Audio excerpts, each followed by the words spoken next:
Okay, Marvin Whitfield, spelling M-A-R-V-I-N, Whitfield, W-H-I-T-F-I-E-L-D. I'm the team leader for the Battlefield Forensic Mobile Training Team.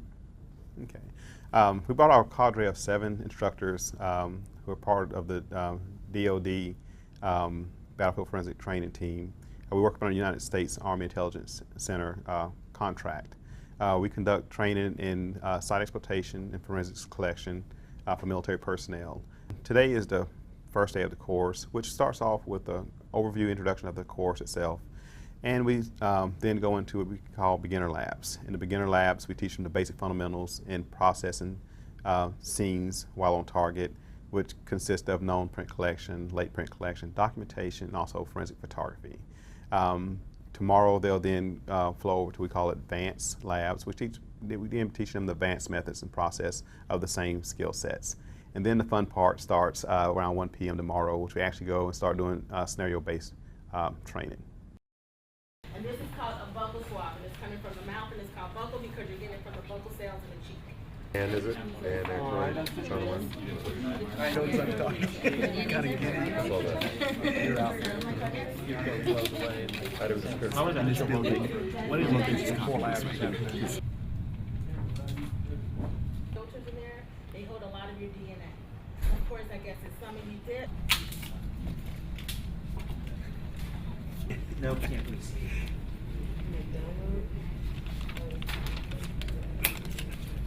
I'm going to point out a couple things that sometimes we see from time to time. Oh man, look at that. We're going down. Okay, so we'll. Yeah, fingers go away from the bottom. Go talk amongst your pals. What do you like for?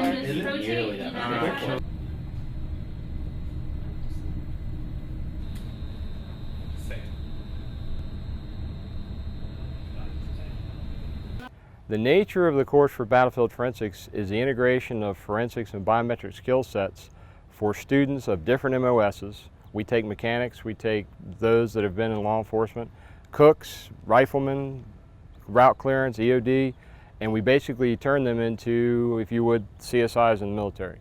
This morning we have them in their advanced labs. Each lab is about 50 minutes long. There's documentation, photography, latent print processing on a variety of surfaces, and known print collection.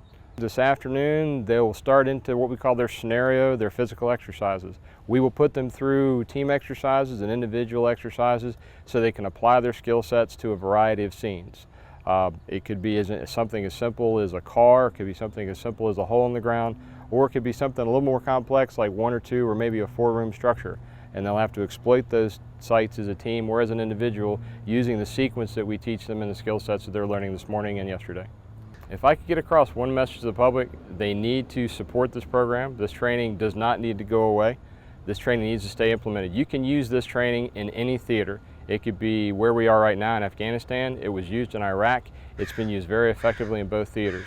With what's going on in AFRICON right now, it could be used there. It could literally be used in any theater of operation to help identify those insurgents that are creating problems in any part of the world.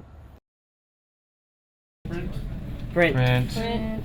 This is Print. Okay, time's up. Everyone stop, lay your brushes down.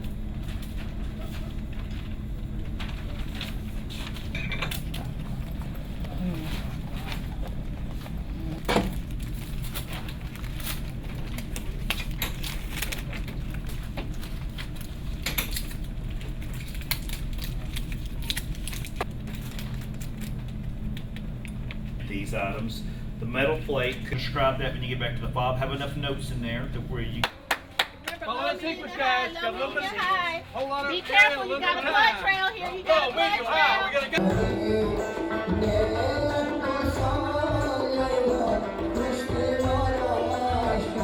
But you guys did do a good job as far as the safety sweep of the IAD. I specifically don't tell you about that because that's a...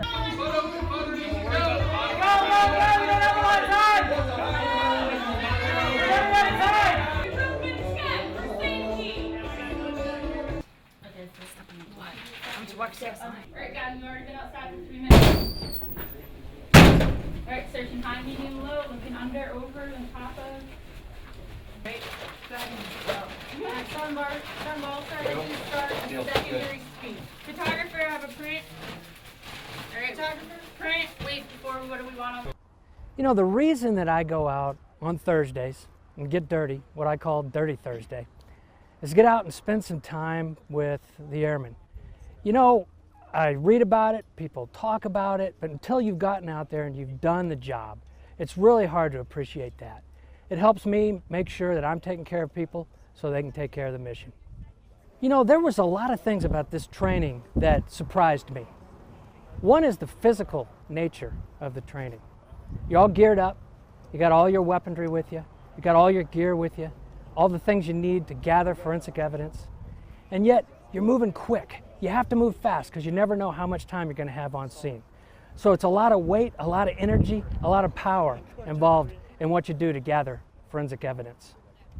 This training is vital for the members of the 452nd.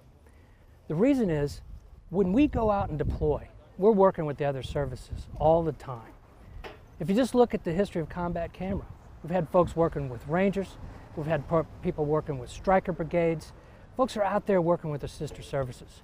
This type of joint training is very important so that we can share one another's cultures while working towards the same objective. That way, when we get in the field, we're able to accomplish those objectives so much quickly. All right, I'm going in with Team 3. Yes, sir. All right, let's go do it. Do it in some fashion. We went inside, we saw some bomb-making materials and poured on secure. I'll let you know if that changes.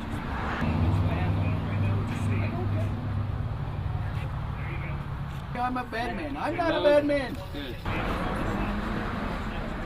Team lead. Going bags being prepped, sketch being started, everything activities for that time.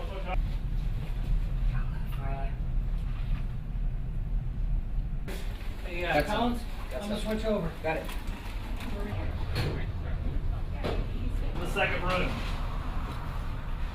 Photo finish in room 3. Behind the door. All right. We need you right on here. It's from room 2. Where are we collecting it from?